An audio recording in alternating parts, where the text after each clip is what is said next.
యువత మాదక ద్రవ్యాలకు దూరంగా ఉండాలని మంత్రి పొన్నం ప్రభాకర్ విజ్ఞప్తి చేశారు. జూబ్లీహిల్స్ అపోలో ఆసుపత్రిలో run for a cause stop సబ్స్టాప్స్ abuse 3K run కార్యక్రమాన్ని మంత్రి పొన్నం ప్రభాకర్ జెండా ఊపి ప్రారంభించారు. యువత భవిష్యత్తును కాపాడుకోవడానికి డ్రగ్స్ కు దూరంగా ఉండాలని మంత్రి ప్రభాకర్ పిలుపునిచ్చారు. ఈ రన్ తెలంగాణలో డ్రగ్స్ ని అరికట్టే ప్రభుత్వ చర్యలకు మద్దతుగా ఒక మైలురాయిలుగా మారింది. ప్రతి యువకుడు తాను మాత్రమే కాకుండా తన చుట్టూ ఉన్న వారిని కూడా ఈ మాదక ద్రవ్యాలకు దూరంగా ఉంచేందుకు ప్రయత్నించాలని పిలుపునిచ్చారు.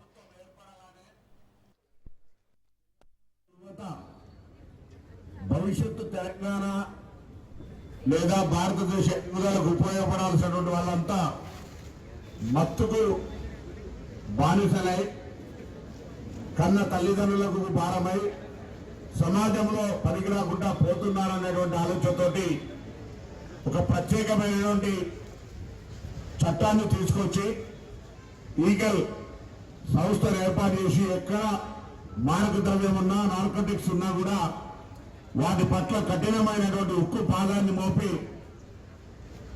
భారత ప్రధానమంత్రి ఎట్లయితే నషాముక్త భారత్ అన్నారో తెలంగాణలో నో డ్రగ్స్ అనేటువంటి నినాదంతో గౌరవ ముఖ్యమంత్రి గారు ఒక కార్యక్రమాన్ని చాలా పకడ్బందీగా ప్రత్యేకమైనటువంటి అధికారులు వేసే కార్యక్రమం తీసుకుంటా ఉన్నారు.